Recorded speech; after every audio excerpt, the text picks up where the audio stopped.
नमस्कार, KH live Himachal देख रहे हैं आप। मेरा नाम है सुनैना कश्यप। हिमाचल प्रदेश का कुल्लू मनाली आज की तस्वीर में स्वर्ग से कम नहीं लगता। पर क्या आप जानते हैं कि 1960 के समय में यहाँ की स्थिति बिल्कुल अलग थी।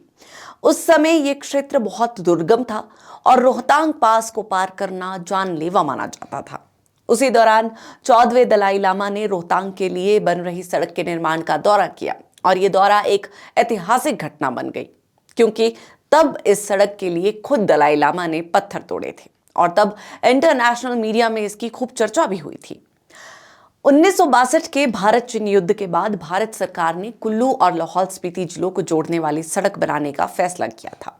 1960 के दशक की शुरुआत में जब इस दुर्गम इलाके को सड़क से जोड़ने का काम शुरू हुआ, तब न आधुनिक मशीनें थी और ना ही कोई उन्नत तकनीक।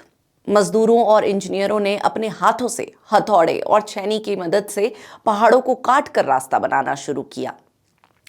यह काम आसान नहीं था, हर दिन खतरे से भरा होता था, लेकिन फिर भी उनमें एक अड़िग हौसला था कि इस असंभव को संभव बनाना है।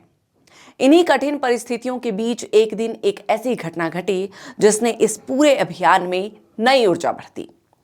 उस समय तेंजिन ग्यात्सो, जो 1959 में तिब्बत से भारत आकर मैक्लोडगंज में बस चुके थे, इस निर्माण कार्य को देखने मनाली पहुंचे। उनका यह दौरा सिर्फ औपचारिक नहीं था, बल्कि एक भावनात्मक और प्रेरणादायक क्षण था। उन्होंने मजदूरों के बीच जाकर उनसे बातचीत की, उनका हाल जाना और खुद पत्थर तोड़कर निर्माण कार्य की प्रतीकात्मक शुरुआत की। इस छोटे से कार्य ने वहां काम कर रहे लोगों के मन में एक नई शक्ति और उत्साह भर दिया। ये दौरा उस समय इंटरनेशनल मीडिया में काफी चर्चा का विषय बना था। 1962 के भारत चीन युद्ध ने भारत को यह एहसास कराया कि बॉर्डर एरिया तक मजबूत सड़क संपर्क कितना जरूरी है। इसके बाद इस मार्ग का निर्माण और भी महत्वपूर्ण हो गया। ये सड़क केवल विकास का माध्यम नहीं रही, बल्कि सुरक्षा और रणनीतिक दृष्टि से भी अत्यंत आवश्यक बन गई। इससे सेना की आवाजाही आसान हुई और दूर दराज से क्षेत्रों तक जरूरी संसाधन पहुंचाना संभव हो पाया। उधर धर्मशाला और मैक्लोडगंज में तिब्बती शरणार्थियों के लिए एक नई दुनिया बस रही थी। यहाँ तिब्बतन चिल्ड्रंस विलेज जैसे संस्थानों की स्थापना हुई, जहां हजारों बच्चों को शिक्षा और एक नई पहचान मिली। ये सिर्फ पुनर्वास नहीं था, बल्कि अपनी संस्कृति और अस्तित्व को बचाए रखने की एक मजबूत कोशिश थी। कई सालों की कठिन मेहनत के बाद 1965-66 के आसपास ये सड़क बनकर तैयार हुई। जो रास्ता कभी असंभव लगता था, वो अब हकीकत बन चुका था।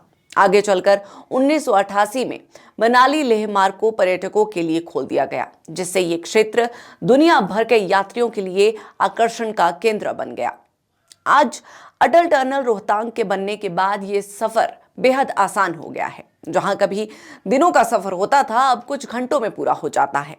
लाहौल घाटी आज एक लोकप्रिय पर्यटन स्थल बन चुकी है, लेकिन इस सुविधा के पीछे छिपी मेहनत, संघर्ष और इतिहास की कहानी अक्सर अनकही रह जाती है।